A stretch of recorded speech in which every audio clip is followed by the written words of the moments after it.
សួស្តីអ្នកទាំងអស់គ្នាចឹងសារតែទៅតមួយនឹងវីដេអូមករយៈធំនេះគឺអត់បែរបានផុសទៅសោះចឹងប្រធានបទយើងថ្ងៃនេះយើងចង់និយាយទៅជាមួយនឹងការឆ្លងពេលវេលា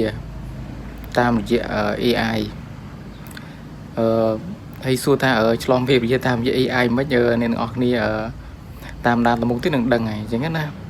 មែនឆ្លងតាមវេទមន្តណាហើយខ្ញុំក៏មិនគ្រូមន្តអាគមដែរហើយក៏មិនគ្រូស្នេហ៍គ្រូអីដែរសើគ្រូស្នេហ៍ប្រហែលជាប្រពន្ធ2 3អីនិយាយលេងទេ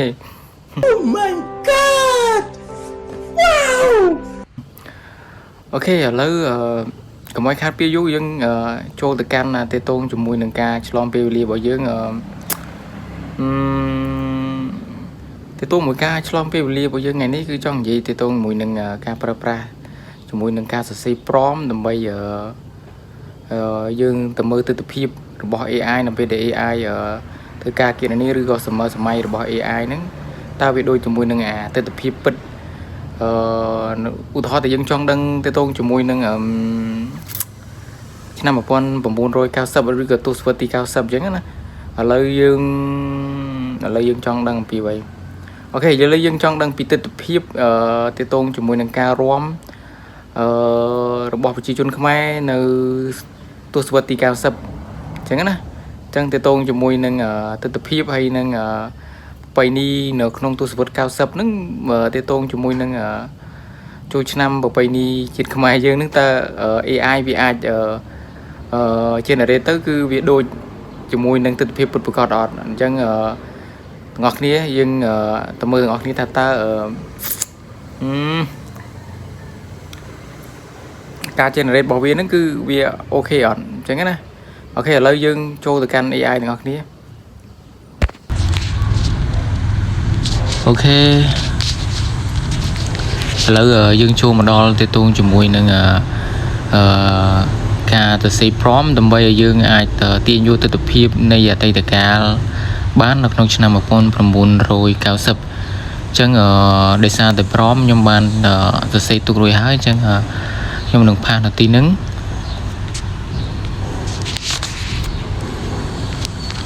អញ្ចឹងនេះគឺជា prompt ដើម្បីយើងអាចត្រឡប់ទៅអតីតកាលវិញនៅក្នុងឆ្នាំ1990អញ្ចឹងយើងចង់ទៅមើលទីតងជាមួយនឹងទិដ្ឋភាពការរួមកំសាន្តនៅឱកាសបុណ្យចូលឆ្នាំខ្មែរណានៅក្នុងឆ្នាំ1990តើ AI វានឹង generate រូបភាពបែបណាហើយទិដ្ឋភាពបែបណាដែលយើងគិតថាអាចទទួលយកបានហើយយើងអាចសម័យមើលថាតើរូបភាពដែល AI generate ឲ្យយើងនោះវាដូចនឹង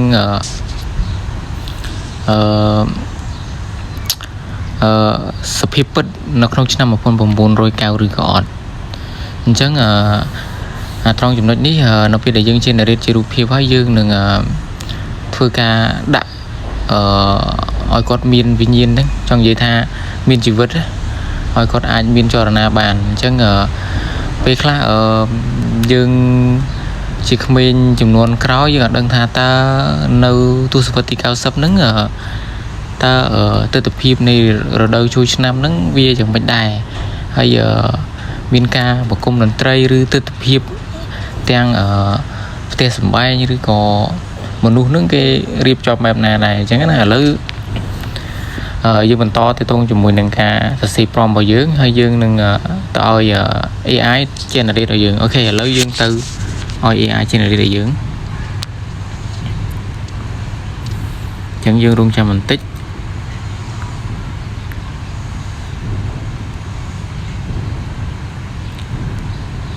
ឥឡូវវាកំពុងតែ generate ឲ្យយើងហើយអូខេអញ្ចឹងអានេះជាទិដ្ឋភាពដែល AI គិតថានៅក្នុងឆ្នាំ1990នៅឱកាសបុណ្យចូលឆ្នាំអញ្ចឹងយើងគិតថាពីនេះវាអត់ទៅទងមួយផ្ទះគឺយើងគិតថាអូខេគឺនៅក្នុងឆ្នាំ1990គឺមានផ្ទះបែបហ្នឹងមែន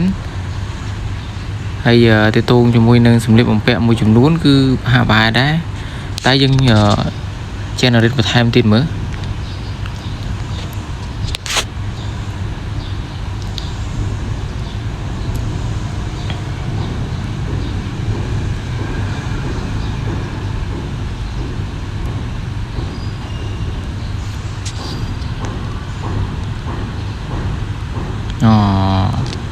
generate per time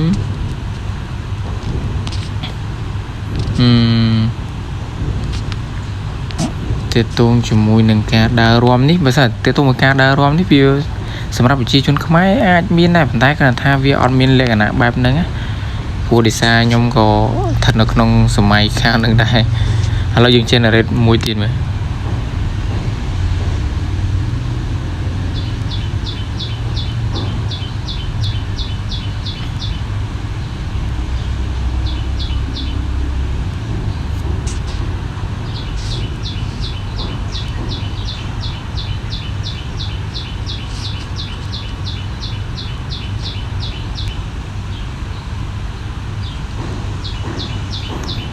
ខាងក្រោមនេះទាក់ទងមួយខាងក្រោមនេះដូចជា មើលទៅខាងក្រោមនេះអត់នេះទេចឹងនិយាយទាក់ទងមួយផ្ទះគឺអូខេតែទាក់ទងជាមួយនឹងការរួមបែបនេះដូចជាការស្លៀកពាក់ដូចជាបុរាណខ្លាំងពេក1909ប៉ុន្តែដូចជានៅក្នុងខេត្តសៀមរាបគឺដូចជាមានការស្លៀកពាក់បែបហ្នឹងមែនអញ្ចឹងរូបភាពទាំងអស់នេះឥឡូវ generate មួយទៀត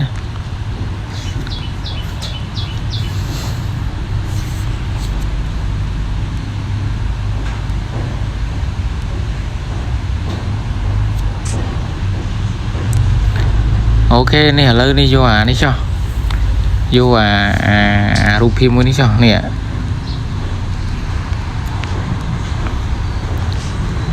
យកក្រោមគេនេះចុះ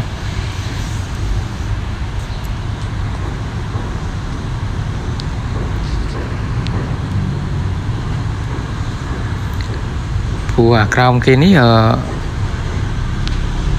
យើងមើលទៅទាក់ទងមួយនឹងផ្ទះមួយនឹងអីគឺមានអារម្មណ៍ថា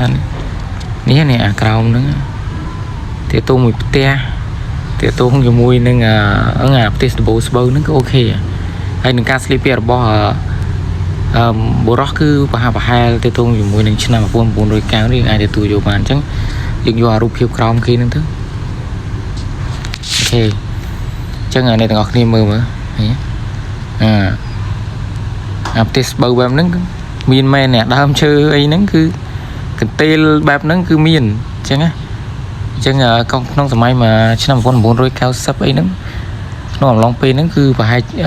មានប្រហែលទេគឺទស្សនវិជ្ជាបែបខ្ញុំធ្លាប់ឃើញនេះអញ្ចឹងអូខេឥឡូវយើងសម្រាប់ចិត្តថាយករូបភាពមួយហ្នឹងដើម្បីមកដាក់ឲ្យគាត់មានពលឹងវិញ្ញាណឥឡូវយើងឲ្យគាត់រស់រានមានជីវិតណា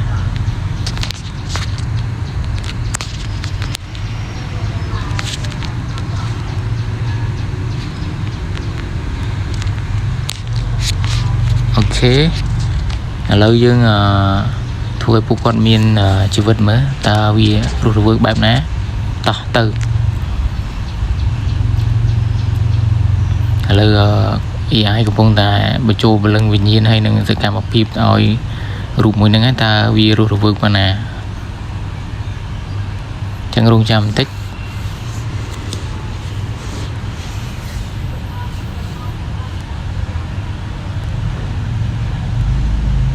អូ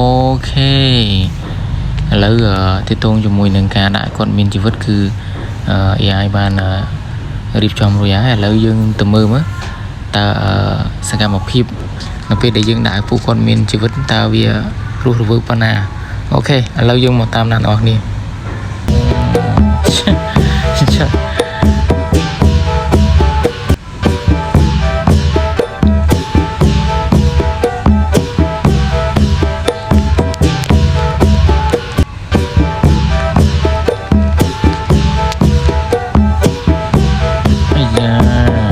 រវើកមកគេតានេះ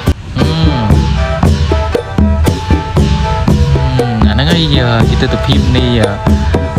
ការជួយឆ្នាំនៅទស្សវត្សទី90អញ្ចឹងណាទាក់ទងមួយផ្ទះទាក់ទងជាមួយនឹងទស្សនវិជ្ជាមួយចំនួនហ្នឹងគឺដូច80%អញ្ចឹងណាទាំងថាអង្គុយដាក់កន្ទេលអីហ្នឹងគឺនិយាយរួមគឺទស្សនវិជ្ជាបែបហ្នឹងគឺ